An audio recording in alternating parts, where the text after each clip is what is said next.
Olá, estamos aqui para mais uma meditação, né, nos estudos escatológicos.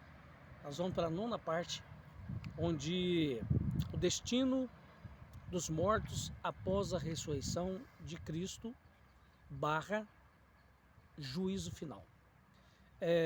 Relembrando um pouquinho aqui, né, nós estudamos sobre o milênio, o estabelecimento de 1000 anos do reinado de Cristo, da teocracia de Deus na Terra.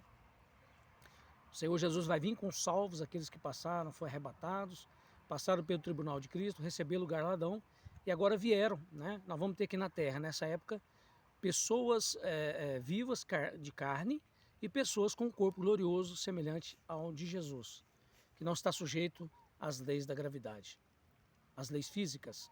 Nessa época são 1000 anos o Senhor governando sobre a terra. Só que no final do milênio,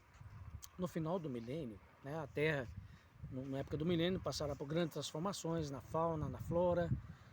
Mas no final do milênio, a Bíblia diz assim, que está em Apocalipse, capítulo de número 20, e o verso 7, que diz assim: E acabando-se os 1000 anos, Satanás será solto da sua prisão, e sairá a enganar as nações que estão sobre os 4 cantos da terra, Gog e Magog, cujo número é como a areia do mar, para as ajuntar em batalha. Subirão sobre a largura da terra, cercarão o arraial dos santos e a cidade amada, mas desceu fogo do céu e os devorou. E o diabo que enganava foi lançado no lago de fogo e enxofre, onde está a besta, o falso profeta, e de dia e de noite serão atormentados para todo sempre. Então, no finalzinho do milênio, Satanás será solto, mas depois o Senhor vai prendê-lo e lançá-lo novamente lá no lago de fogo.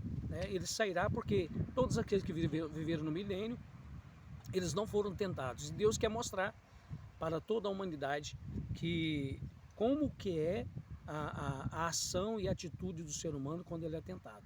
Porque 1000 anos se passaram e nenhum foi tentado, aqueles moradores da terra nessa época. Agora vai vir um juízo final. Agora que nós vamos para a segunda ressurreição.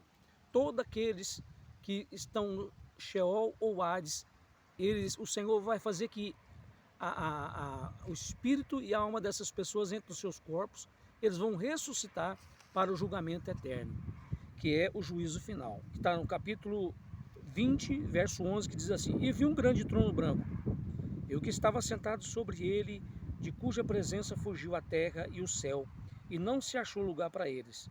E vi os mortos, grandes e pequenos, que estavam diante do trono, e abriram-se os livros, e abriu-se o outro livro, que é o da vida. E os mortos foram julgados pelas coisas que estavam escritas nos livros, segundo as suas obras. E deu o mar os mortos que nele havia, e a morte e o inferno deram os mortos que neles havia. E foram julgados cada um segundo as suas obras. E a morte e o inferno foram lançados no lago de fogo, que esta é a segunda morte. E aquele que não foi achado escrito no livro da vida foi lançado no lago de fogo. Então aqui nós estamos chegando já no final de todas as coisas. Os mortos, a segunda ressurreição, são daqueles que estão no Sheol Hades, eles receberão um corpo para o julgamento, que é o juízo final. Então vai ser um momento de grande espanto. Os salvos, aqueles que foram salvos no arrebatamento, na primeira ressurreição, vão estar sentados nos tronos para julgar também. Então tudo que o homem fez foram escritos as suas obras nos livros. Esses livros serão abertos no juízo final. Ninguém escapará, né? Ninguém escapará. Todas as obras dos homens. Se um camarada ele cometeu vários crimes e ninguém descobriu, nesse dia está registrado nos livros e ele vai ser julgado por todas essas obras que ele cometeu. Nada passará desapercebido na presença do Senhor. Então aí está.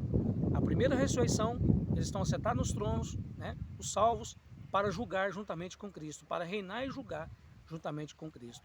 E os que morreram, que estão no Sheol Hades, vão receber um corpo para serem julgados e após esse julgamento serão lançados no lago de fogo, onde está Satanás, a besta, o falso profeta e o anticristo. Todos estão lançados no lago de fogo e enxofre, que é a segunda morte, a morte eterna, separação total de Deus. Então, o juízo final. Depois nós vamos ter um outro complemento, porque esse estudo é muito profundo, e estaremos tendo o segundo complemento. Deus te abençoe, guarde isso no seu coração, estude bastante, é para sua edificação e manda também para evangelizar. Deus te abençoe e nos dê um excelente dia.